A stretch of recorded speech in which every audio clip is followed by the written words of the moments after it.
Magnus Enzensberger, no sé si así se pronuncia, pero yo así lo recuerdo, un analista que desde los años 70 hacía una crítica de la ecología política y decía él que el destino de la biosfera en el capitalismo está escrito, es decir, es la destrucción del medio ambiente. Lo que estamos viendo es precisamente la confirmación de esto. Hacemos y vivimos como la carcoma en un pedazo de madera. Nos estamos acabando el planeta. Y así como la madera libre de carcoma es sólida, robusta, fuerte, una vez que ha sido plagada por esta especie, por la polilla, se vuelve frágil, quebradiza, inestable. Así estamos haciendo con la tierra. Se festejan muchas cosas en días recientes, se festejan cambios legislativos, se festejan presupuestos, inversiones, lo que ustedes quieran. Pero esto no es más que ruido que silencia los gritos de millones de seres humanos y sobre todo generaciones enteras de niños, de jóvenes, que están siendo sacrificados a un Moloch financiero. Por eso mi referencia a la película de Fritz Lang, el Moloch, es la industria, es la tecnología, esta producción desmedida de bienes, de servicios, que genera desechos, que genera contaminación y que además concentra la riqueza en unas cuantas manos. ¿De dónde parte todo esto?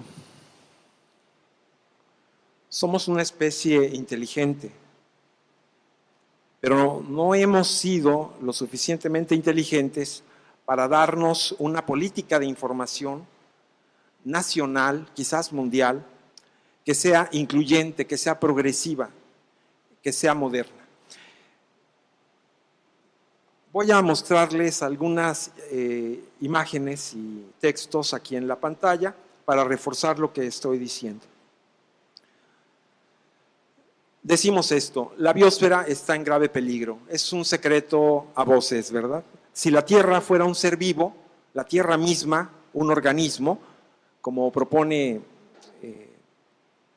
el autor de la teoría Gaia, James Lovelock, la veríamos afiebrada, herida, rota, saqueada, dispersa, deprimida y desesperada. Todo lo que hemos escuchado, lo que se nos ha dicho que ocurre a nivel nacional e internacional, es esto. Nosotros, la especie Homo sapiens sapiens, estamos obligados a dar paso a otra forma de ser especie. Y se propone, no lo propongo yo, esto está en la literatura, que se hable de un Homo ethicus. Y más adelante habrá ocasión de volver al concepto. Qué paradoja que el desarrollo produce riqueza, pero esa riqueza se traduce de la siguiente manera, en pobreza. Se pierde biodiversidad, se padece desabasto de recursos tan vitales como el agua, hay escasez de alimentos o carestía de los mismos, se agudizan conflictos de diverso tipo entre comunidades, ¿sí? Hay un empobrecimiento creciente de regiones enteras del país y de todas maneras persiste este proceso de acumulación de riqueza. ¿Qué es lo que ha generado esta desigualdad? Bueno, ha dado origen también a una inconformidad que va creciendo entre millones de seres humanos. Nos estamos interconectando en redes sociales, estamos expresando esta inconformidad, este descontento, y en cada uno de nosotros hay un potencial para hacer una diferencia en nuestra forma de vida, de consumo, como ya se ha mostrado aquí, para frenar, intentar frenar la destrucción global con un giro hacia la ética. Aquí el concepto principal detrás del proyecto de la colección sustentable que voy a mencionar a continuación está la ética. Tenemos dos agendas, la agenda de los gobiernos, la agenda de las organizaciones mundiales, como los objetivos del milenio, que siguen sin cumplirse, la Agenda 21, y avanzan, pero ya sabemos qué pasa en la esfera burocrática, ¿sí? Puede haber recursos, pero no llegan a donde tienen que llegar, y muchos programas pues, se quedan en buenas ideas. En cambio, tenemos una agenda colectiva, una agenda social. Yo escucho en cada ponencia de este coloquio voces que se suman a estos reclamos. Reclamos por igualdad económica, por derechos básicos, el derecho al agua, que no está ni siquiera en la Constitución, ¿sí? Y es un grave peligro lo que se nos presenta con la privatización de este recurso. El derecho al trabajo, a la salud, a la educación y a un ambiente que sea saludable. Esto es muy importante, ¿sí? No perder de vista que no podemos prescindir de nuestro entorno y a una vivienda también sustentable. De estos derechos, ya se ha dicho aquí que hay nuevos derechos como el derecho a la información y a la participación en la toma de decisiones democrática.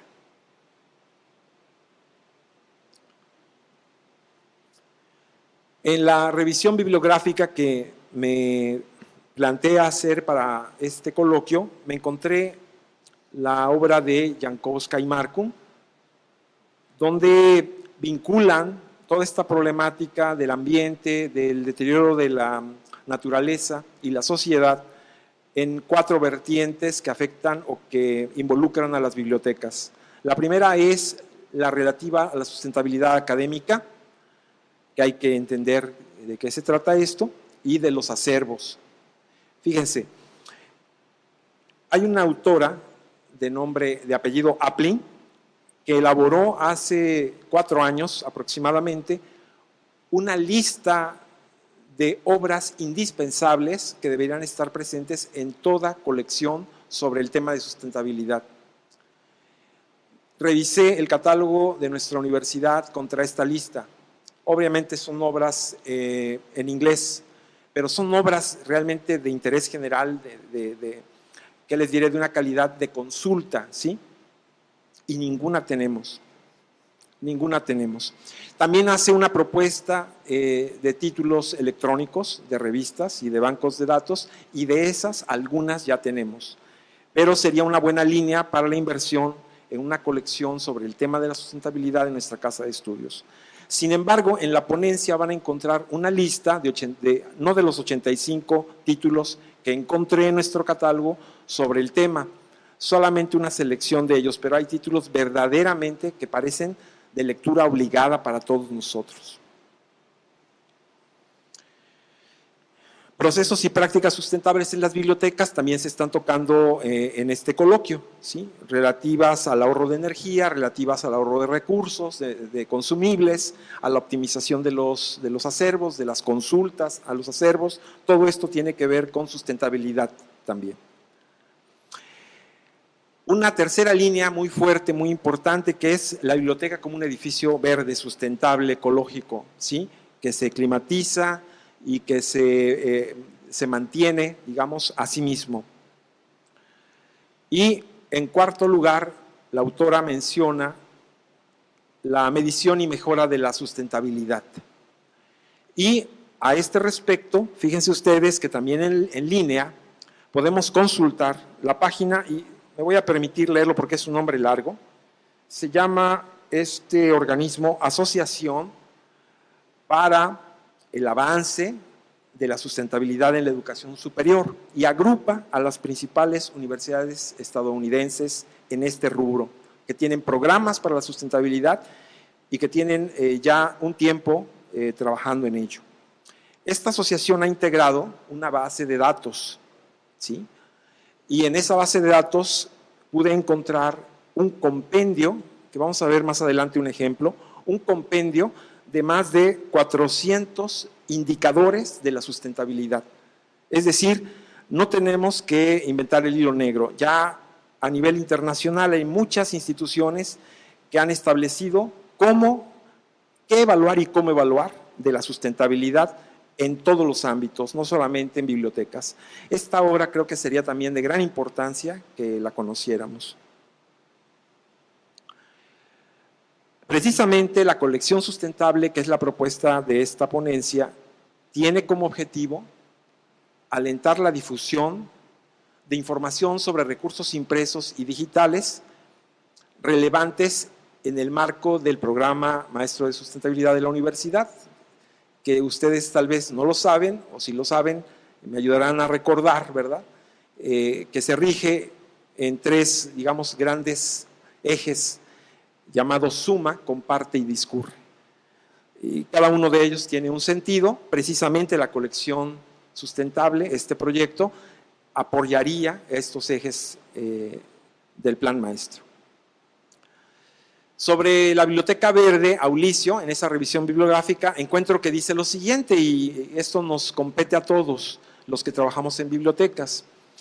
Dice que la Biblioteca Verde es aquella que promueve la sustentabilidad a través de un liderazgo ejemplar sobre el tema y busca incorporar esta dimensión en todos los servicios bibliotecarios académicos. Aquí están las 11 áreas de desempeño del Sistema Universitario de Manejo Ambiental y sobre todo esto hay bibliografía que hay que desenterrar, que hay que ir localizar, desenterrarla y ponerla a la vista, ¿sí?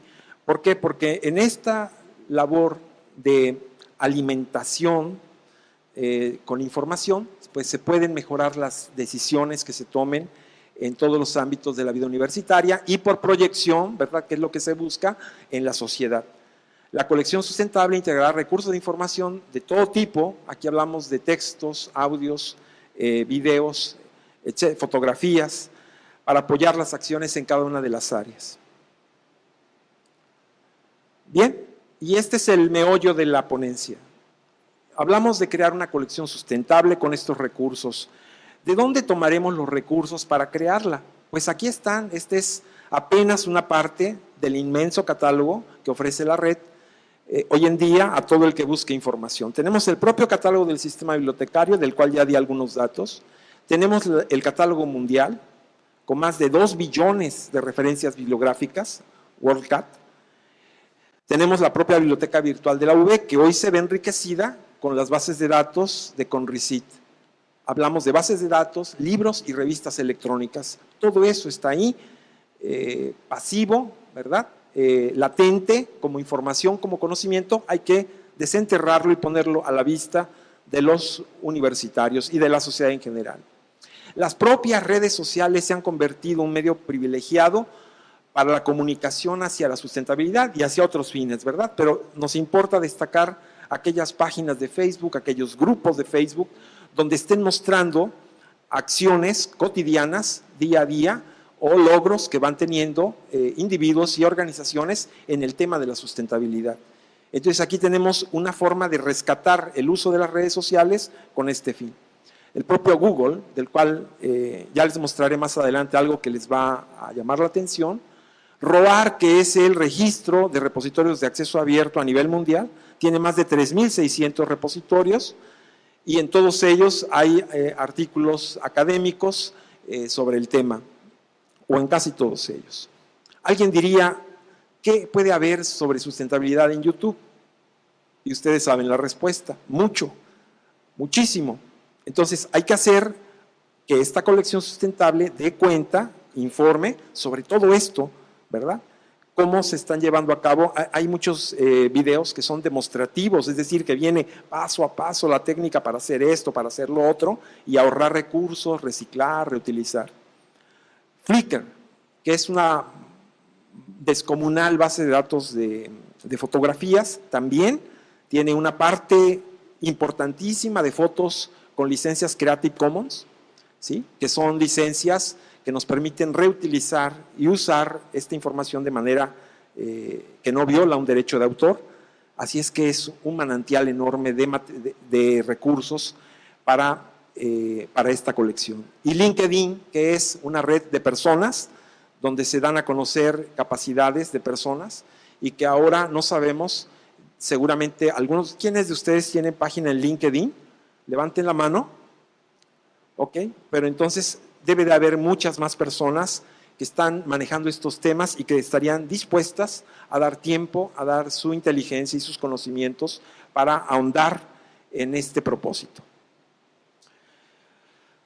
¿A dónde va a impactar la colección sustentable cuando se haya desarrollado, verdad? Porque no olviden que esto es un proyecto. Bueno, los planes y programas de sustentabilidad de la universidad, como ya lo dije, y algo muy importante, que es un propósito de la asociación que mencioné de universidades estadounidenses, que es el equivalente también del proyecto Copernicus de la Unión Europea, donde están el Consejo de Rectores Europeos, estamos hablando de una mega autoridad allá, que a través de Copernicus están impulsando la investigación y el desarrollo para lograr equilibrar este gran problema, economía y ambiente.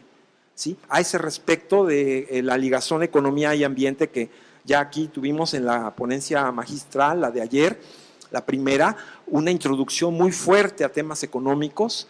Yo quiero traer a colación el tema de lo que están haciendo en Canadá.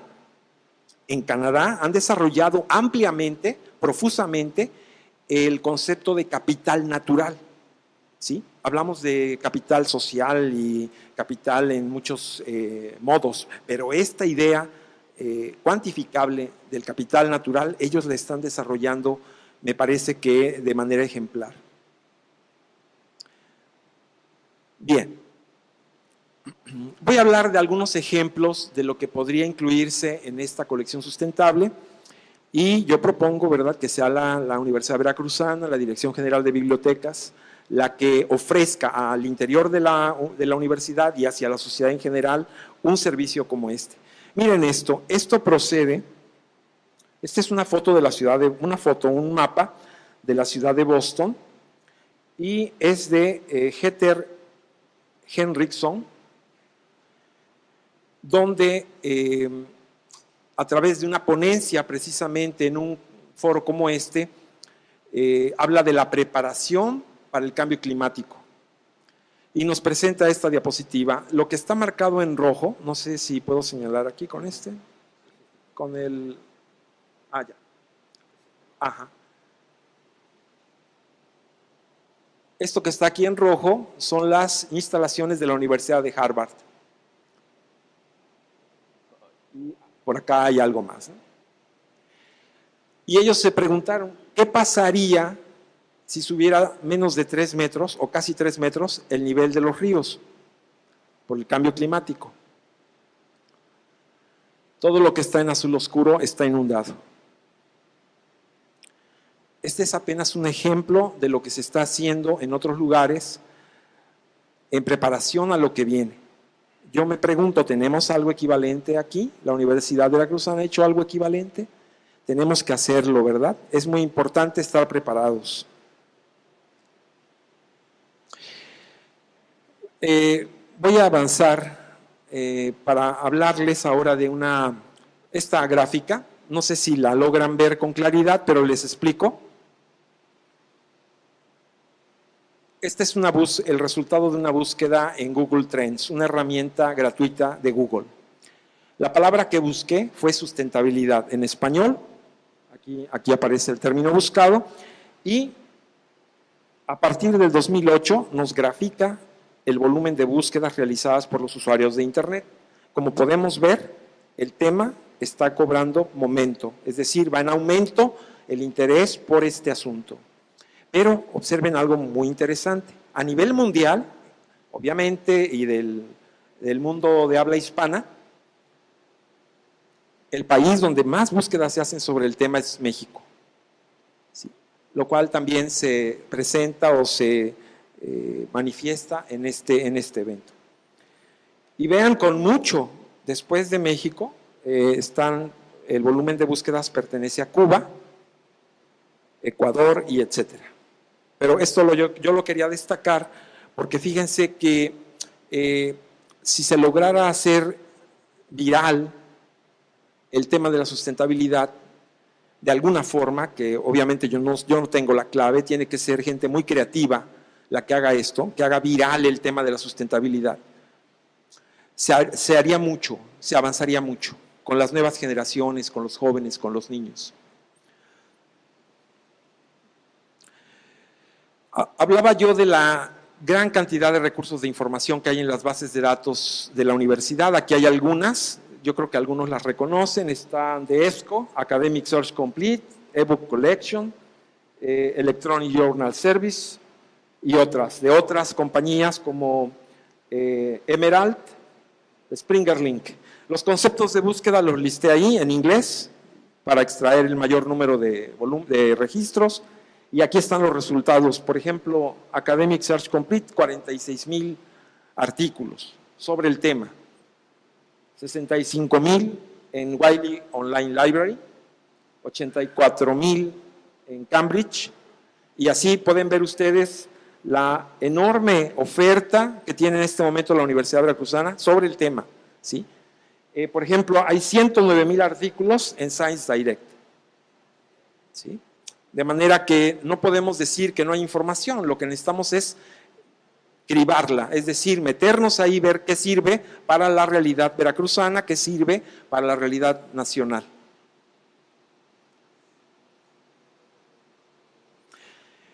En internet se encuentra uno cosas como esta, que yo no sé si alguno de los presentes conoce la obra. ¿Puede levantar la mano? Bueno, entonces es una primicia, gracias por permitirme darla a conocer, al menos. Este es el manual de Shanghái. En el 2010, esta ciudad fue sede de la Feria Mundial, ¿sí? Que es un evento que reúne pues, a muchos países y que presentan sus logros y sus avances. Para poder organizar este evento, que es un evento que atrae millones de visitantes y que genera obviamente enormes dividendos para la ciudad, elaboraron este manual. Este manual está dirigido a alcaldes, a tomadores de decisiones, a gente que tiene mandos medios y altos, para que sepan cómo hacer una ciudad sustentable. Entonces, imagínense que la Universidad Veracruzana fuera una punta de lanza hacia los municipios del estado para impulsar los proyectos sustentables, ¿sí? Necesariamente me parece que estaríamos viendo resultados de esto, no en el corto plazo, por supuesto, pero sí veríamos resultados. Aquí está la Alianza de Copérnico. Fíjense, es la red europea de educación superior para el desarrollo sustentable. Es decir, esto es un asunto de primera magnitud en estas latitudes. Fíjense que ya casi termino mis comentarios. Yo les pido una disculpa a todos si están desesperados porque no llevo una continuidad, pero ustedes ven que el tema es interdisciplinario y nos desborda por donde quiera que lo veamos. Si yo me superespecializo, no les puedo decir todo esto. Yo estoy teniendo la visión bibliotecológica, es decir, de estar en contacto día con la red, con los libros y viendo esto, todo esto hay, ¿sí? ¿Cómo le entramos? Bueno, necesitamos alfabetizarnos para empezar nosotros, los bibliotecarios. Parece un gesto de humildad, y lo es, decir, me voy a alfabetizar, ¿sí? Porque el hecho de que yo tenga un posgrado o tenga una maestría no significa que sea yo alfabeta. Y vamos a ver eso en las diferentes dimensiones de la alfabetización. En ese punto la colección sustentable también tendría un papel, porque alentaría los procesos de alfabetización de la población universitaria y luego de la población en general. Hablemos de alfabetización informacional, que como bibliotecarios vaya, nos duele, ¿no? Nos corre en las venas el deseo de gritarle a todo el mundo, alfabetízate en información. Porque los usuarios que tenemos, así se hablaba de demanda y se hablaba de sustentabilidad de las bibliotecas, ¿sí? Muchos usuarios de nuestras bibliotecas ni siquiera saben qué buscan. Ni siquiera tienen idea de para qué buscan lo que buscan. Entonces, por ahí tenemos que empezar en alfabetizarnos nosotros los bibliotecarios para poder alfabetizar a la gente que nos rodea. Tenemos necesidad cada vez más de ser alfabetas en medios, porque entonces La propaganda de empresas y de gobiernos penetra sin resistencia en nuestras cabecitas y entonces decimos que sí, que vamos para adelante, ¿verdad? Que no hay problema, que no pasa nada en Veracruz. Decimos sí a todo esto sabiendo que es como la vida es bella. Necesitamos además alfabetizarnos en cuestiones ambientales. ¿Sí? Aquí lo estamos viendo, aquí estamos hablando de qué es la sustentabilidad. ¿Es lo mismo sustentable que sostenible? ¿Es el capitalismo sustentable? ¿O ya está llegando a su punto de insustentabilidad? ¿Sí? Y tenemos que pensar en otro proyecto económico para el mundo, para los países. Necesitamos alfabetizarnos en cuestiones financieras. Mucha gente toma decisiones día con día sobre su vida económica sin saber lo que está haciendo, sin saber que está, por ejemplo, abonando su trabajo de años en una compra en pagos pequeños, ¿no? O qué es una tasa de interés, o qué es una inversión, o qué es una tasa de cambio. Muy poca gente entiende estos conceptos, o entienden qué es la bolsa de valores, o entienden por qué el peso vale lo que vale. Y esto nos pone en una seria desventaja frente a quienes sí saben qué significa todo esto. Necesitamos alfabetizarnos en filosofía y en ciencia. Fíjense que un estudio que se hizo hace algún tiempo revela que en nuestro país, con todo lo que se ha hecho de esfuerzo público por la educación, la mayoría de las personas creen en la brujería, creen en la magia, creen en amuletos, confían más en un sacerdote o en un policía que en un maestro, ¿sí? Pasan cosas muy raras en este ámbito. Vivimos de una manera muy pragmática, muy inmediata, no tenemos planes a largo plazo. Y la sustentabilidad necesita de esto, ¿verdad? De que hagamos una reflexión filosófica, en última instancia filosófica y ética sobre qué queremos. Pero si no sé, aquí me faltó la alfabetización política, porque estamos pagando las consecuencias de nuestro analfabetismo político.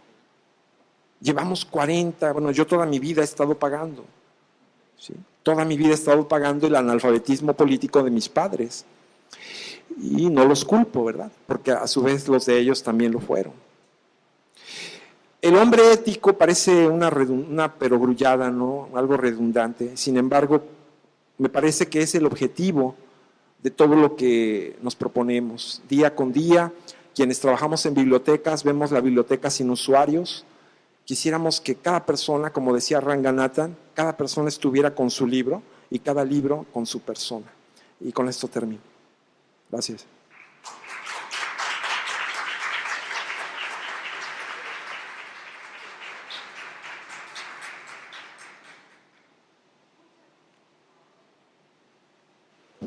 Muchas gracias por la participación de Carlos Alberto Sánchez Velasco.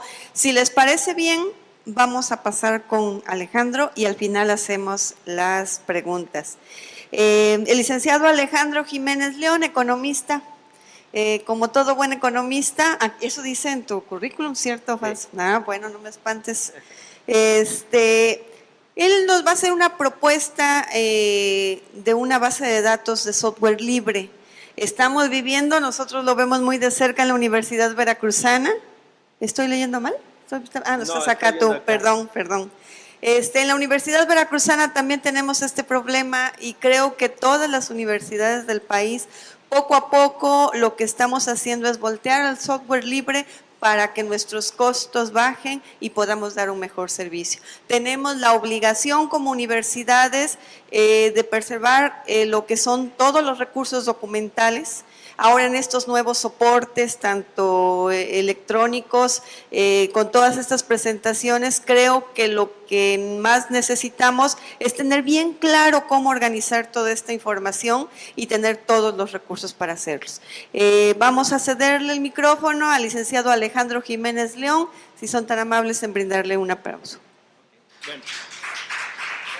Ok, ahí creo que hay un problemita. No. ¿Me prestas tu memoria? Bueno, y mientras se las voy comentando. Pero como siempre la tecnología tiene sus fallas. Y creo que le di el archivo equivocado. ¿Sí? ¿Me prestas una memoria? Ok.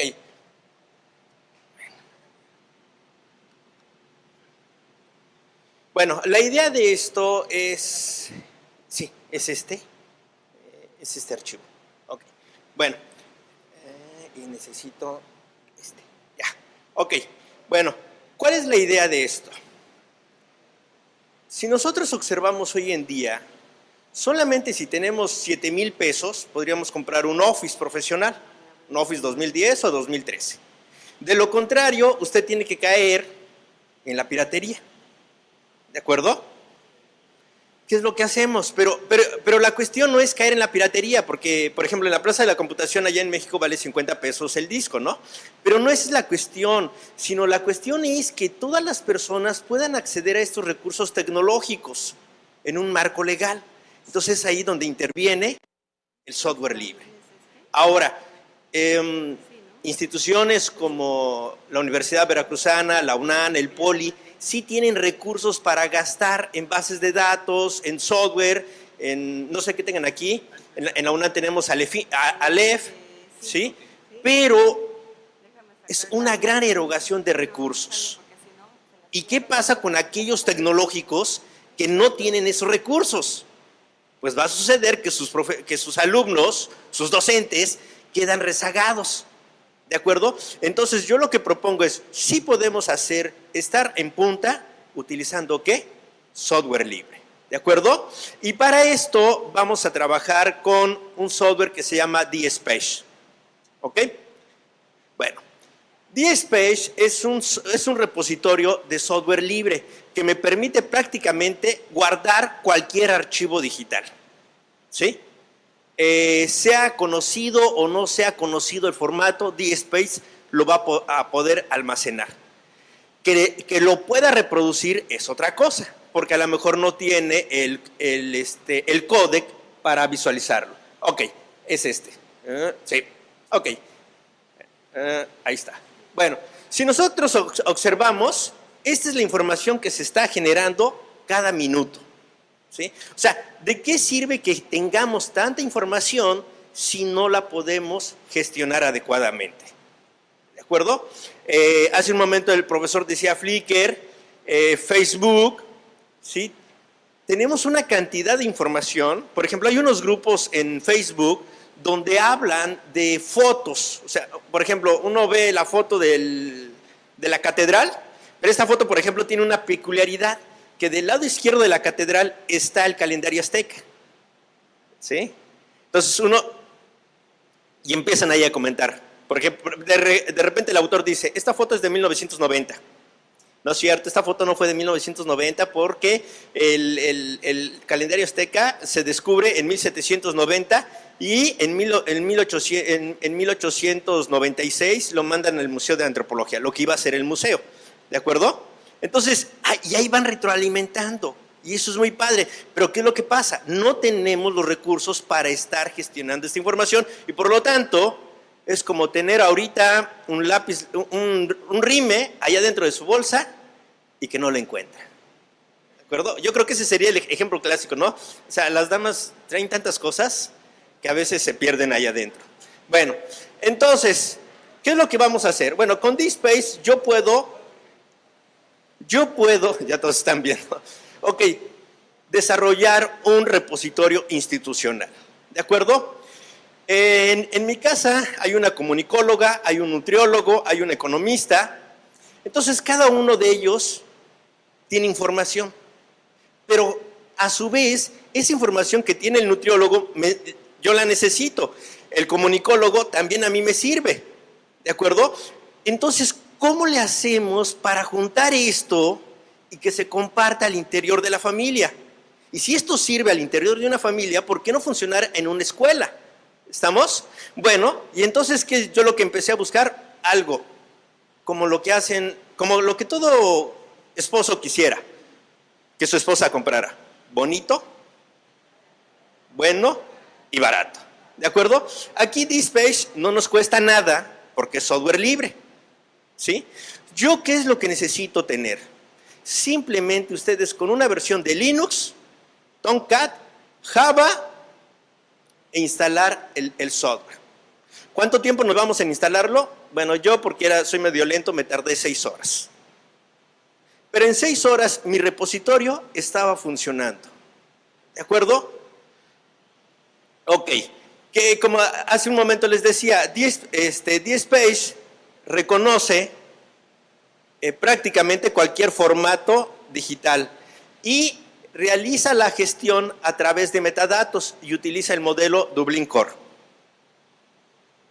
Ok, estas son las ligas de donde ustedes pueden bajar el software, ¿de acuerdo? Recomendación, nunca bajen la última versión, porque siempre la última versión tiene problemas. Bajen una versión o 2 versiones anteriores. Esas ya tienen todos los parches necesarios para trabajar, ¿sí? Pero ¿qué es lo que sucede? Muchas veces, no, lo último. Y resulta que lo último nos provoca problemas.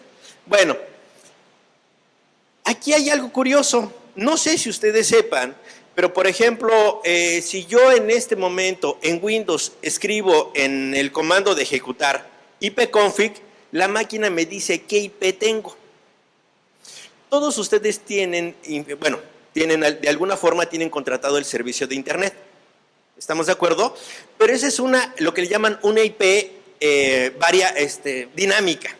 O sea, que cada vez que nos vamos a conectar, cambia ese número, cambia ese número, cambia ese número. Bueno, si ustedes en este momento identifican la IP que tiene su máquina, entonces lo que van a hacer es poderse conectar de forma remota a DSpace. Es decir, que ustedes en casa podrían prender la máquina y decir en este momento, oye, mi dirección, bueno, estamos hablando de recursos limitados, ¿sí? La dirección IP se las voy a mandar por correo.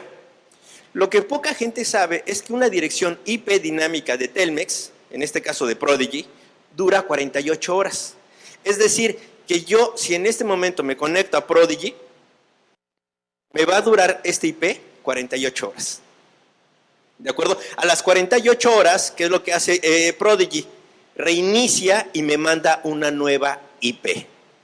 ¿De acuerdo? Entonces, con esto, ni siquiera necesito comprar una IP fija para mantener mi repositorio. ¿Sí? ¿Ok? Bueno, y ahora, ¿cómo lo voy a administrar? Pues desde cualquier navegador. Muy bien. Ok, hace un momento les decía, ¿qué necesito? Vean, hoy en día cualquier máquina de la que tienen ustedes ya tiene más de 2 megas en memoria RAM, ¿sí? Y si yo ahorita les preguntara, oye, ¿tu disco duro tiene 1 giga? Me verían así como diciendo, oye, pues ¿qué es dinosaurio tu máquina? Hoy estamos hablando de 1 terabyte, 1000 gigas, ¿de acuerdo? Entonces, si observan, en cualquier dispositivo ahorita, aún móvil, podríamos instalar DSpace y se podría y desde allí estar gestionando nuestro repositorio. ¿De acuerdo? Ahora, ¿qué es lo que pasa si ustedes contratan un servidor fijo? Para empezar, esto les cuesta 5,000 pesos una renta mensual. No lo hagan. Simplemente, mejor gasten el tiempo de estarle mandando correos por el momento y diciéndole cuál es la dirección IP. ¿Sale? Ok, ahora, uno de los problemas es que siempre que queremos hacer algo, queremos comprar el super disco duro con mayor capacidad que existe en el mercado. Tranquilos.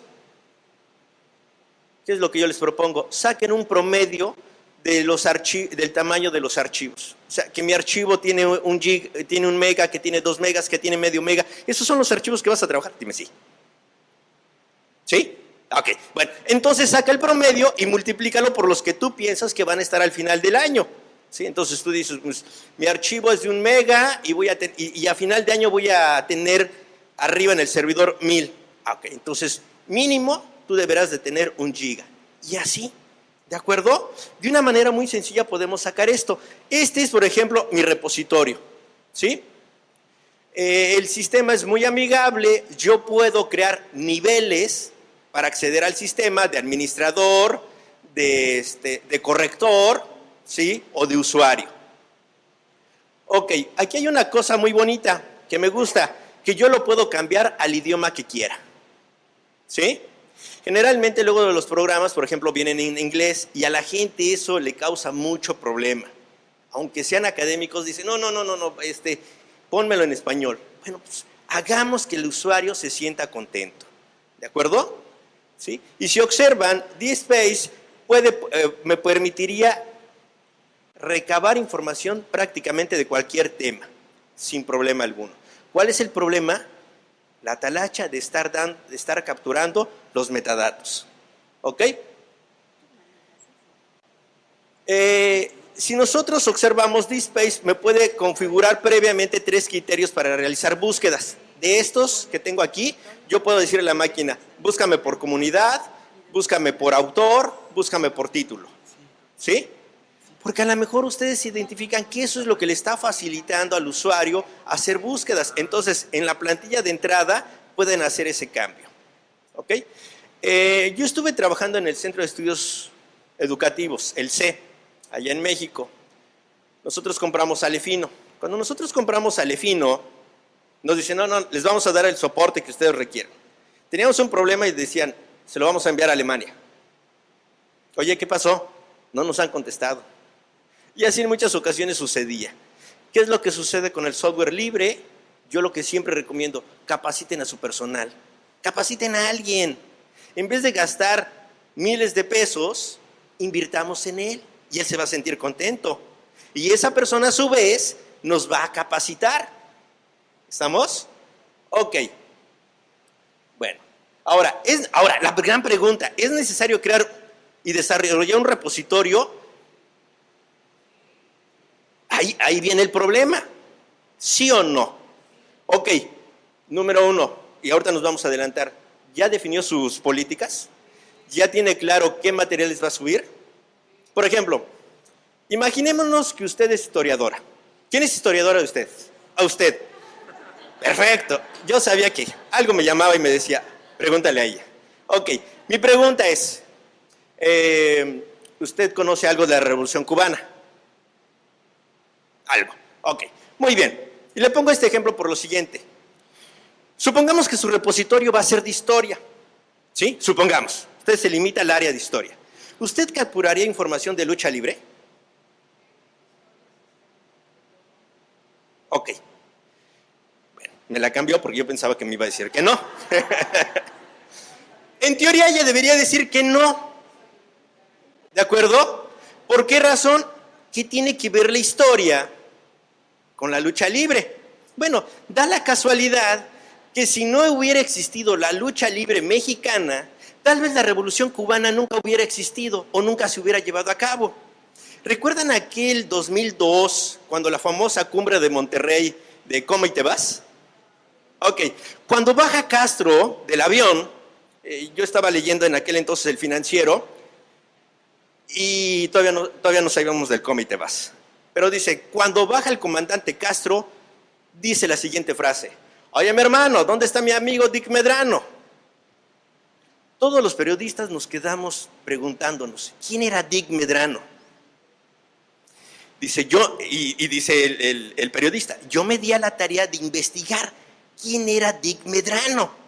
¿Sí? Bueno, lo que sucede es que Dick Medrano estaba casada con Antonieta, una exiliada cubana. Esta mujer le presenta a Dick Medrano, le presenta a Raúl Castro y al Che. Ellos los presentan con Dick Medrano para que pues, se entere de lo que estaban haciendo. Dick Medrano no se interesa en su causa, pero dice, yo me voy de gira a Estados Unidos. Entonces le presenta al Kid Vanegas. Y ustedes dirán, ¿quién es el Kid Vanegas? Bueno, da la casualidad que el Kid Vanegas era nieto de Antonio Vanegas, quien fue el editor de Guadalupe Posada. Entonces, imagínense toda esta formación que traía el Kid Vanegas, toda esta conciencia política, y recuerdan, es curioso porque dicen que de Insurgentes al Monumento a la Revolución, que son 4 cuadras, platicó Fidel Castro con el Kid Vanegas, y al final de la plática el Kid Vanegas le dice, ¿qué puedo hacer yo? ¿De acuerdo? Entonces, ¿pero qué pasaría si nosotros decimos, no, lucha libre, nada? Pero eso forma parte importante de la historia de la Revolución Cubana. ¿De acuerdo? Entonces, ¿qué es lo que tenemos que tener? Un criterio, una política en donde nos diga si ese tema es relevante, tiene concordancia, debe de agregarse. ¿Por qué? Porque muchas veces cuando diseñamos las políticas para los repositorios, lo hacemos muy acotado y no nos salimos.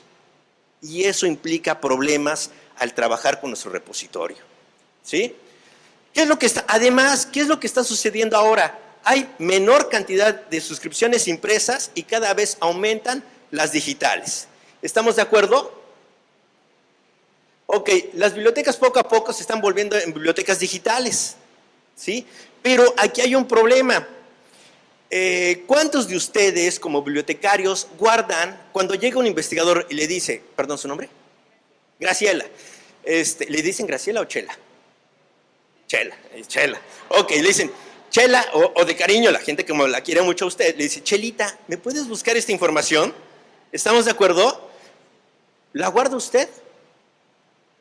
¿O simplemente se la da a él?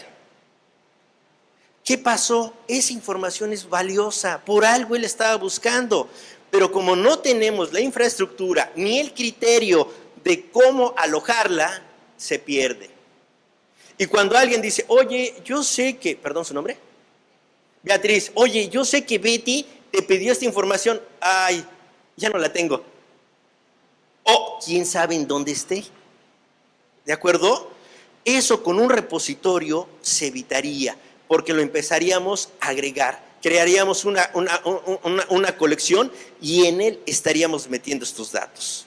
Ahorramos trabajo. Yo siempre digo, trabajemos bien una vez y después ya no. ¿De acuerdo?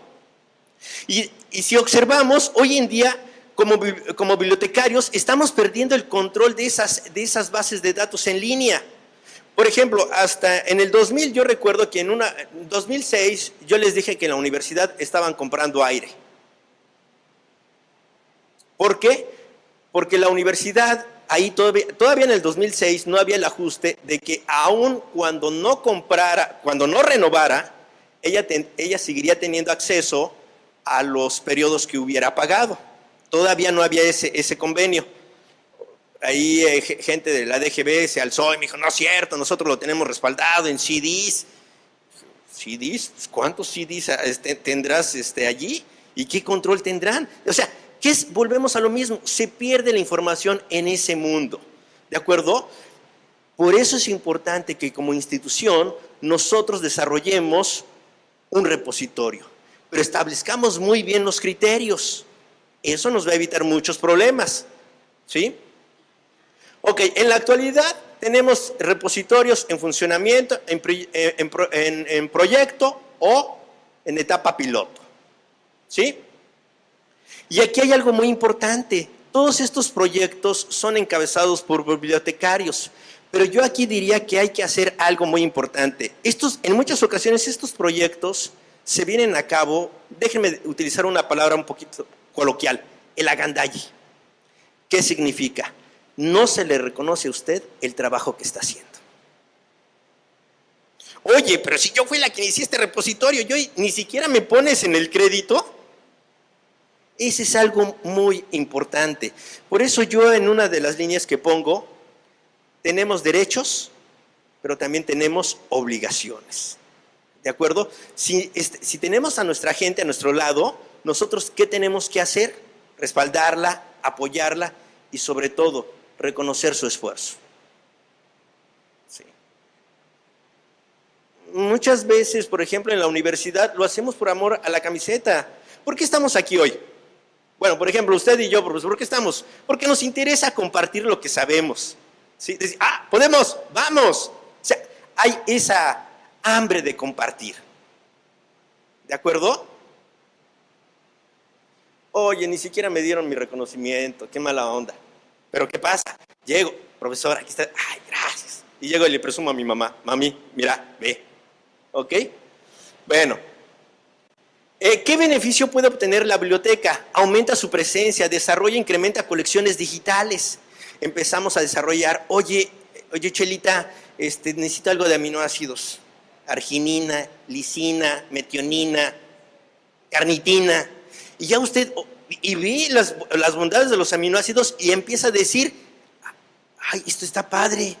Y se lo da a Betty. Y Betty le dice a su vez, y entonces, perdón, Erika. Y entonces Erika dice, oye, yo encontré estos artículos, ten para que los coloques ahí en tu repositorio. Y entonces se crea una cadenita de valor. ¿Sale? Se mejoran los servicios de aprendizaje y sobre todo hay una imagen.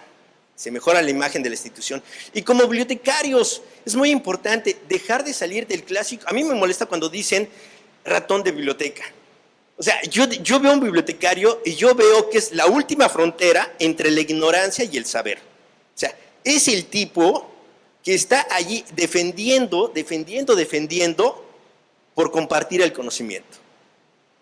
¿De acuerdo? Ya lo dijo hace un momento el profesor. ¿Ok? Ahora, el problema es que el desarrollo de repositorios tiene un futuro incierto. ¿Por qué?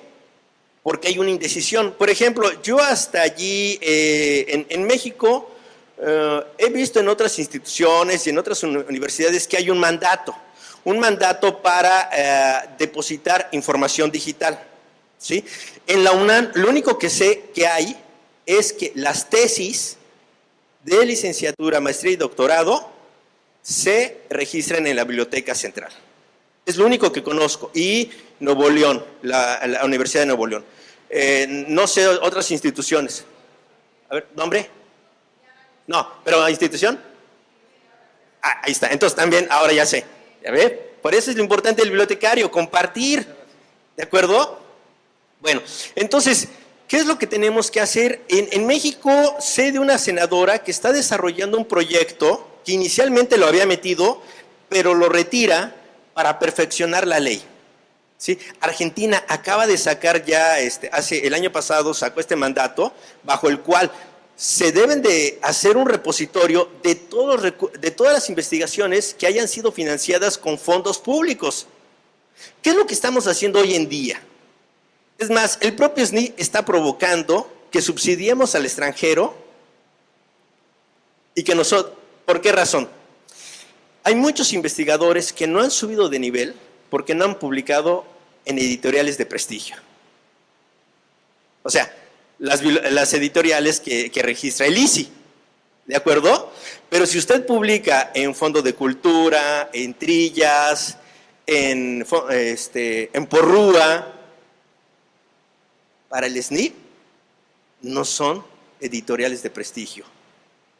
Y sé de 3 compañeros en la universidad que tienen una alta publicación. Y cuando me presentaron la carta que les mandó el SNI, dije, esto no es posible, estamos subsidiando, ¿sí?, al extranjero, cuando lo que nosotros deberíamos hacer es, todos esos recursos que se generan, primero depositarlos y que esos se difundieran entre la comunidad. ¿Sí? Ay, Dios. Ok. Es la falta de... Sí, es, por ejemplo, la falta de consenso. Hay una incertidumbre. ¿Para qué hacemos el repositorio? Va a ser mucho trabajo. Y aunque usted le diga, mira, yo lo hago, mira, sé de un cuate que nos puede venir a hacerlo, que dice que se tardó 6 horas, a lo mejor aquí nos lo hacen 2 horas porque ya lo puse a practicar, y a lo mejor lo hace más rápido, pero aún así no quieren, ¿de acuerdo?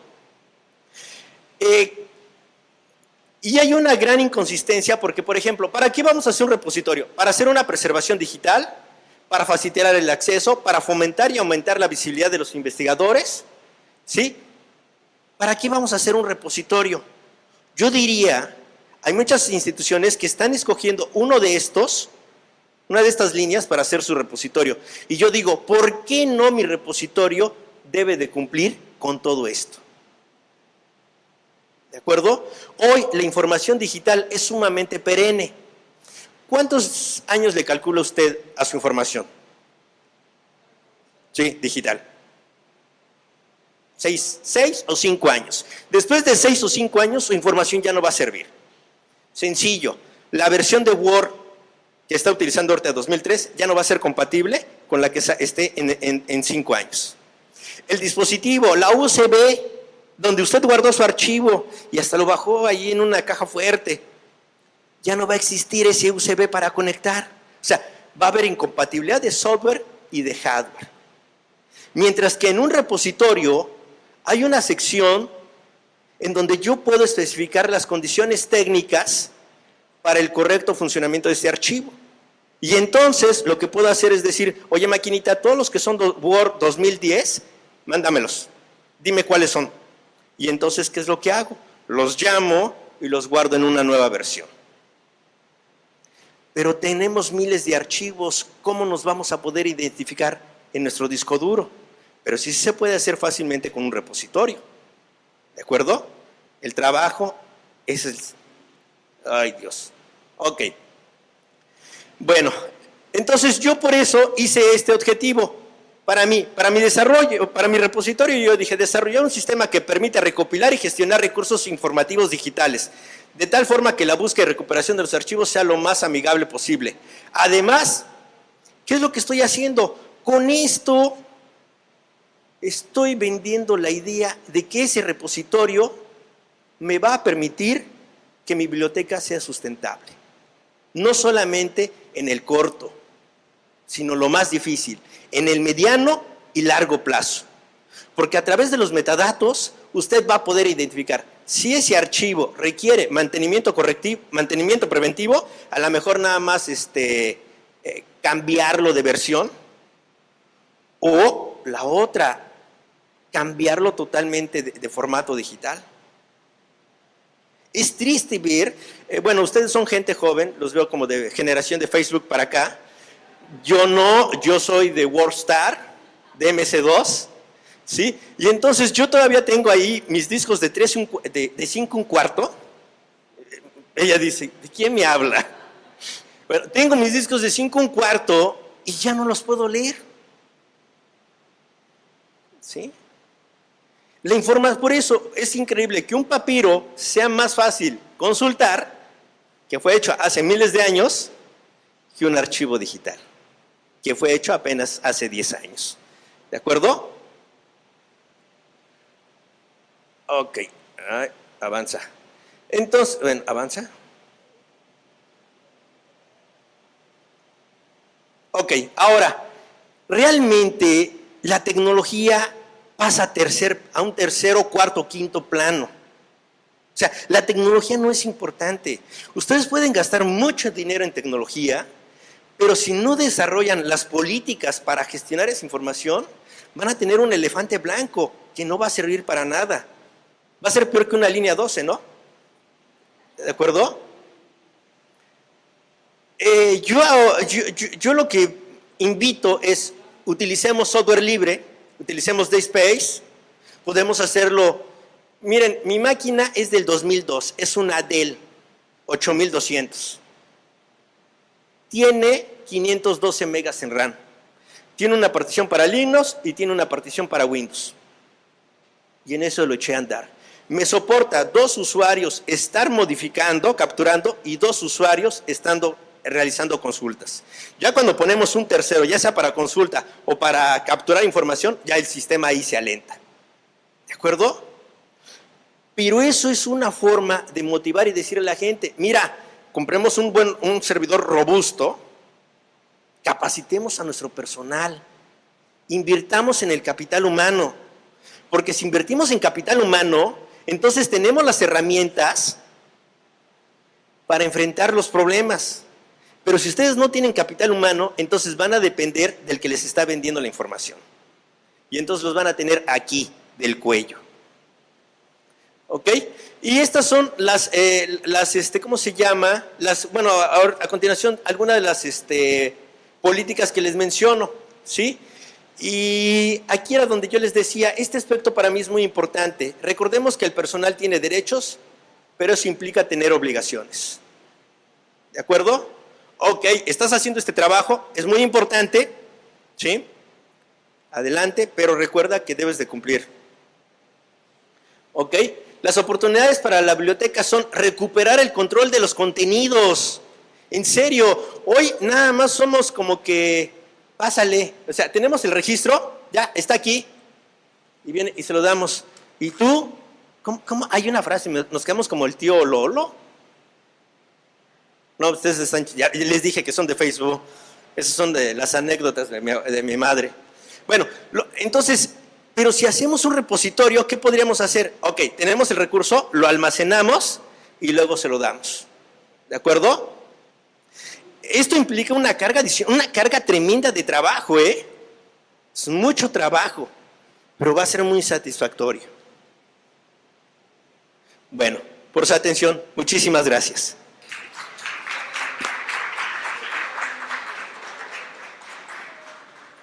Muchas gracias también al licenciado Alejandro Jiménez. Y ahora sí, abrimos la sección de preguntas. Por favor, si son tan amables de dar su nombre, decir de qué institución vienen. Y yo creo que lanzamos las preguntas dependiendo a quién vaya dirigida. Ya ellos en su momento que vayan tomando nota para darles respuesta. Adelante. La doctora Diana González, por favor.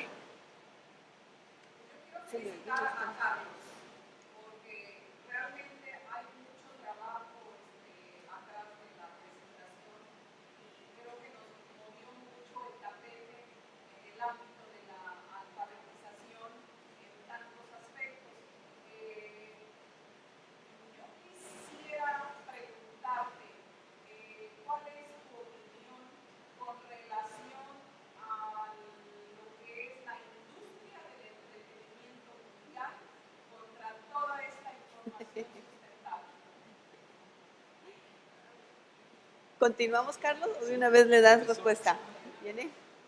De una vez. Bueno, fíjense que yo doy clases en una escuela secundaria. El otro día llegué y les pedí a mis alumnos que escribieran un texto sobre lo que quisieran. Muchos de ellos escriben 3 o 4 renglones durante 1 hora o 45 minutos, que es el tiempo que duran las clases. Pero un día llegué y les dije, nárrenme el juego del América Cruz Azul. Y me llenaron una cuartilla. Entendí que les importa el fútbol. ¿Y a quién no le va a importar el fútbol si estando de brazos de bebé, oye que la familia grita gol? ¿Y por qué gritan gol, no? ¿Qué está pasando ahí en esa pantalla que gritan todos gol y se ponen a reír o se jalan los pelos porque el gol fue al revés, ¿no? Yo creo que hemos dejado como sociedad que los medios masivos de comunicación ocupen el tiempo mental de las personas. La vida mental está ocupada por los medios. Y de los niños especialmente. Yo considero que el combate diario de la educación es enseñar a pensar. No hay una fórmula para esto. Lo más cercano a aprender a pensar que yo he leído es lo que hace o lo que propone Edward de Bono. No sé si conocen ustedes esta obra de Los 6 sombreros para pensar. Entonces tenemos estilos de pensamiento, a veces vemos todo negro con una visión crítica que no nos permite ver otros aspectos, pero a veces o somos muy creativos y muy soñadores y no aterrizamos lo que pensamos, ¿sí? O a veces somos muy objetivos y muy duros y queremos todo en números, pero hay aspectos que son, por ejemplo, la emoción, el sentimiento, que también influyen. Tenemos que usar todos los estilos de pensar, ¿sí? Y enseñar a que los chavos, a que los niños en la casa frente a la tele se den cuenta de lo que se trata de hacer con ellos, hacerlos clientes, ¿sí? Tenerlos cautivos, ocupar su mente y que no tengan oportunidad, ¿verdad?, de destinar ese tiempo a la lectura, a la reflexión, a la meditación.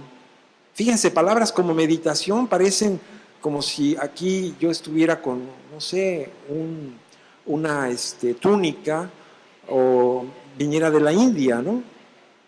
Pero este valiosísimo tiempo con uno mismo es la que permite tener un espacio de crítica, de reflexión. Incluso yo llego a pensar a veces, y me agradó mucho que se empezó a mencionar la poesía en la primera sesión del foro, porque también estoy convencido de que el único y el último reducto de la humanidad es la palabra, donde cada uno de nosotros crea la realidad que quiere.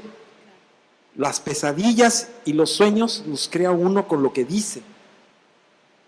Entonces, la poesía nos da una opción de mantenernos libres, de mantenernos a salvo o ajenos a toda esta degradación ambiental, humana, que se vive día con día. Así es que, maestra, perdóneme si no le respondo puntualmente, pero creo que tenemos que ser nosotros, los bibliotecarios, los docentes, los primeros en decir, ya basta, hay que poner controles sociales a la televisión, hay que pedir que la programación realmente sea revisada. No sé, ahora yo cuando se dio este movimiento magisterial tan grande, y llegué a hacer una propuesta, los maestros disidentes deberían pedir un canal de televisión y hacer el trabajo que no han hecho durante 40 años las grandes televisoras, educar al pueblo de México. Tenemos la televisión tiene ese poder de llegar a los rincones del país, ¿sí? Y ese poder lo tienen manos a las que no les interesa México, evidentemente. Muchas gracias. Si me permite, nada más así como que también Carlos me hizo pensar en muchas cosas y no me dejarán mentir los maestros de la experiencia educativa de taller para promotores de lectura. Estamos muy acostumbrados que llegamos y decimos a los jóvenes, es que los jóvenes no leen y de ahí no los bajamos. Y créanme que la experiencia que nosotros tenemos es todo lo contrario. Lo que pasa está que leen lo que a ellos les interesa, lo que dice Carlos. No los voy a poner a escribir sobre algo que no les importe. Lo que tengo que tener es la capacidad suficiente como para poder orientarlos, encaminarlos a que en un momento determinado descubran que la literatura, que los libros les va a dar un panorama tan extenso que podrán abarcar lo que quieran, ¿sí? Podrán decirme, es que yo leo el Código Da Vinci, pero podré decirles, también existe el Evangelio de Jesucristo de Saramago. Y podré hacer muchas acotaciones, pero todo depende de la capacidad que tengamos cada uno de nosotros como bibliotecarios para tomar a esa juventud, porque sí es nuestra obligación, señores, empezar a guiar a todos esos que hemos dejado solos. Y para empezar, yo creo que nosotros mismos. Perdón, la maestra Marta Castro quería hablar. Okay. Gracias, pues en verdad agradecer y reconocer que estén aquí.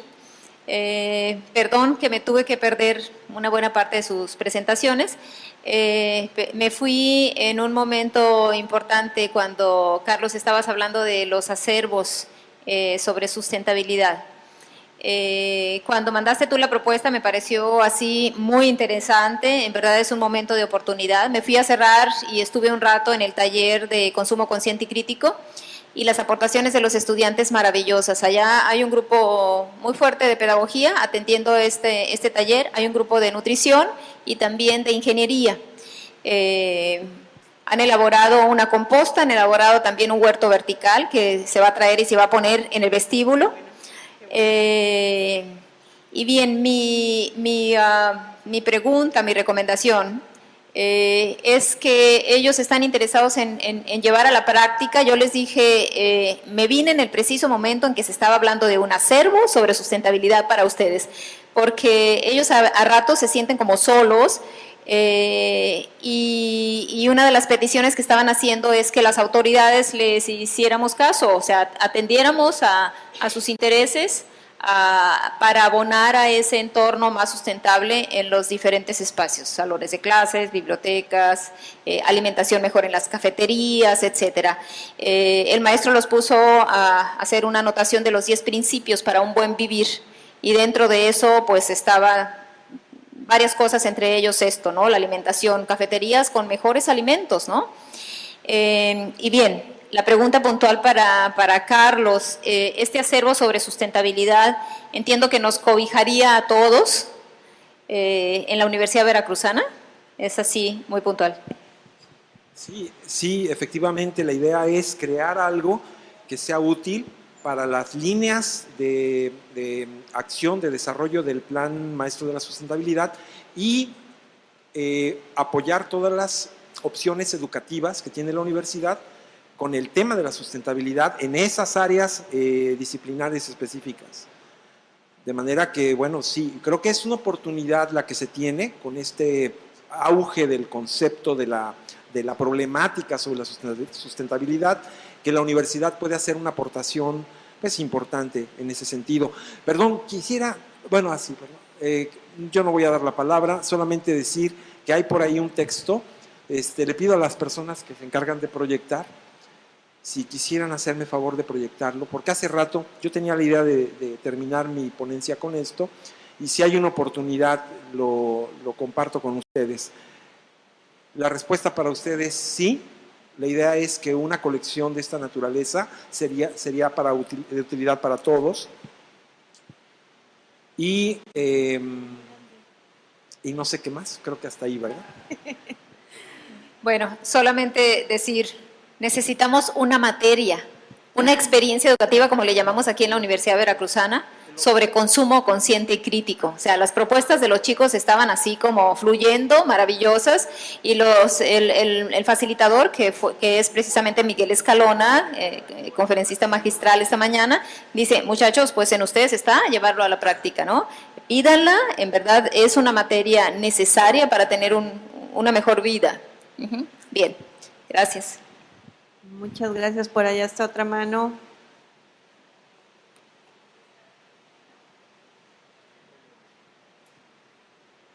Mi nombre es Carmen.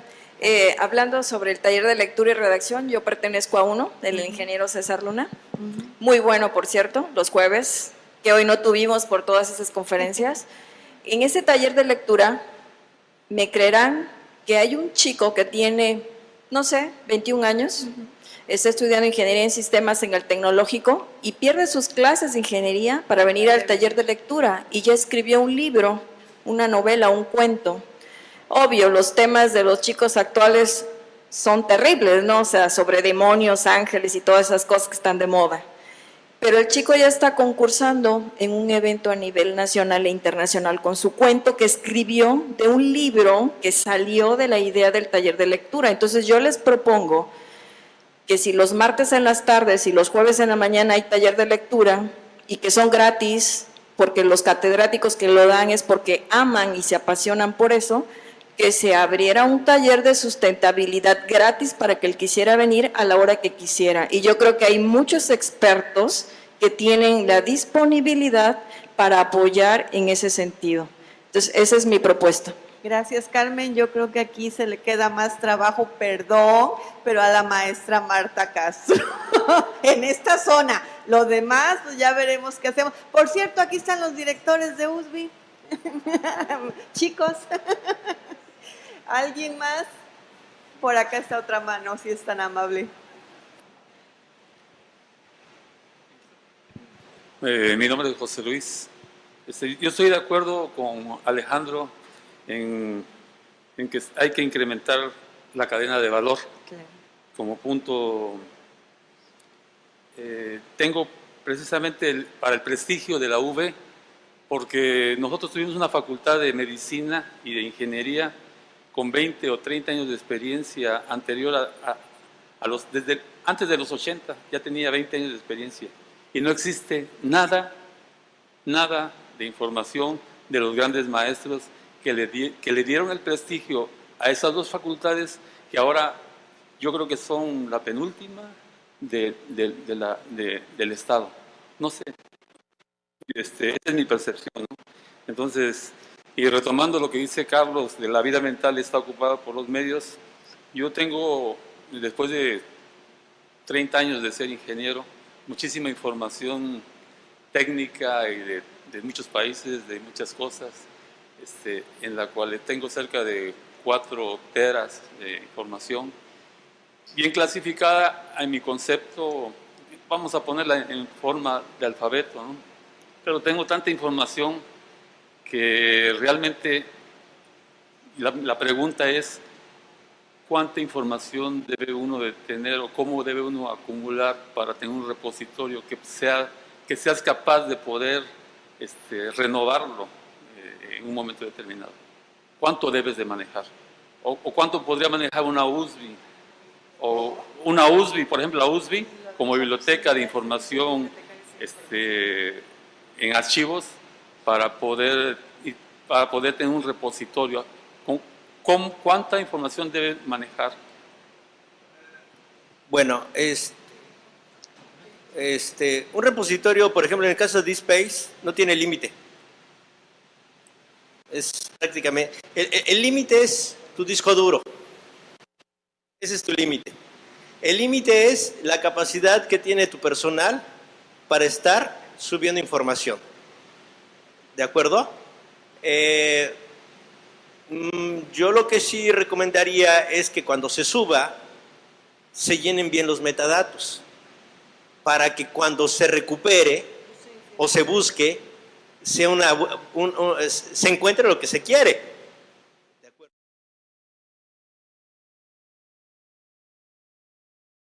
Lo que llamamos basura. Pero en pocas palabras, no hay un límite. El límite es la capacidad, porque utiliza una base de datos de Postgres. Entonces, el sistema puede crecer. O sea, se va a mantener siempre actualizado de aquí a 10, 20 años la información. Sí. No hay riesgo de que se pierda. No hay riesgo de que se pierda. Y además, hay una área de metadatos donde están los requerimientos técnicos. Y entonces ahí es donde yo escribo Word 5. O sea, es de mi generación. Estamos hablando del 88. ¿Ok? Entonces, Word 5, ¿no? Pues, jálate ese archivo y pásalo a una nueva versión. Ok, ya le aumentamos la vida útil a ese archivo. Porque de otra manera, la información se pierde. ¿Cuántos archivos ahí tiene usted? Bueno, sí, creo que es de mi edad, está un poquito más chavo. Pero sí se está perdiendo mucha información muy importante. Sí, precisamente por eso es que la cadena de valor, ¿no? Yo mencionaba de la información. Tengo la información y no la quiero perder, porque sé que va a ser importante para muchas generaciones, porque no nada más es información que se baja de un internet, sino es casi una biblioteca particular en la cual hay información de todo tipo que puede beneficiar a los universitarios, vamos a decir así. Pues ya, un repositorio. Ahora, no nos casemos con DSpace, Fedora. Lo importante es ya empezar a trabajar.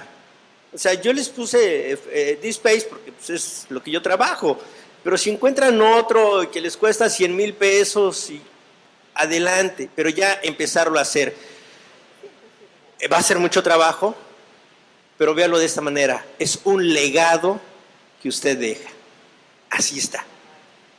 Es un legado que deja. Sí, disculpe, lo que pasa es que yo me he encargado de seleccionarla y tenerla, y como dice, no me voy a tomar más tiempo para estar metiéndome ahí, como dice Carlos, ¿no?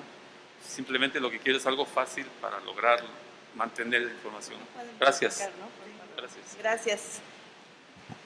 ¿Vas a decir algo? ¿Agrego algo? Sí, al respecto de las colecciones personales de datos, de documentos. Yo creo que es un problema enorme.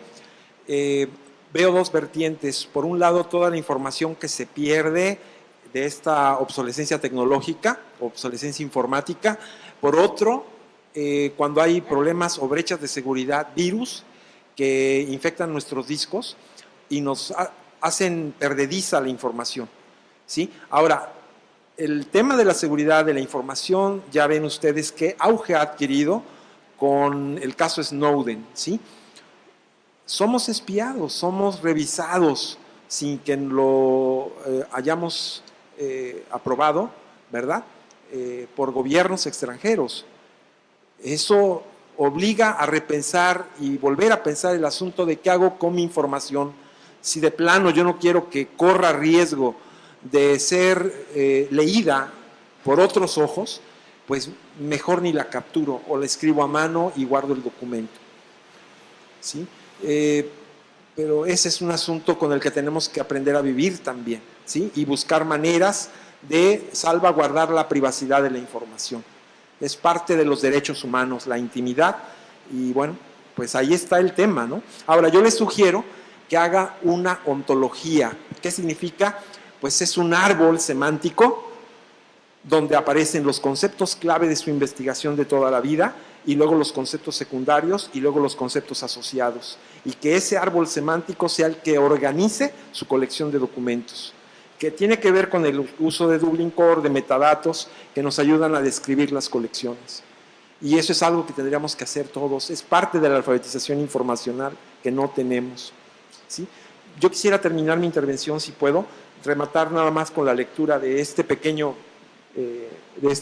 poesía, que creo que dice mucho sobre la sustentabilidad en la lengua de los antiguos. Yo decía al principio que hay que ver las cosas con ojos viejos, y me refería a esto. Mire, los pemones de la gran sabana llaman al rocío Chirqué Yetacú, que significa saliva de las estrellas. A las lágrimas Enú Parupupue, que quiere decir guarapo de los ojos. Y al corazón Yeguán Enapue, semilla del vientre. Los guaraos del delta del Orinoco dicen Mejocoji, el sol en el pecho, para nombrar el alma. Para decir amigo dicen Ma Jocaraiza, mi otro corazón. Y para decir olvidar dicen Emoniquitani, que quiere decir perdonar. Los muy tontos no saben lo que dicen. Para decir tierra dicen madre. Para decir madre dicen ternura. Para decir ternura dicen entrega. Tienen tal confusión de sentimientos que con toda razón las buenas gentes que somos les llamamos salvajes. Esto lo escribió un poeta venezolano, Gustavo Pereira, se llama Sobre Salvajes, lo pueden buscar. Yo lo vi en un libro que tiene la biblioteca sobre el tema de la sustentabilidad, ¿sí? Y es esta visión lo que tenemos que recuperar.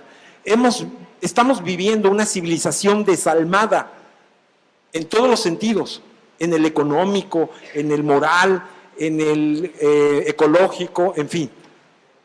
Una sociedad desalmada. Ni hablar.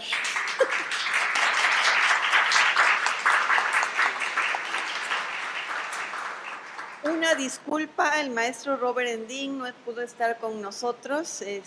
A muchos nos hubiera dado gusto que él estuviera aquí, pero esperemos que muy pronto podamos verlo.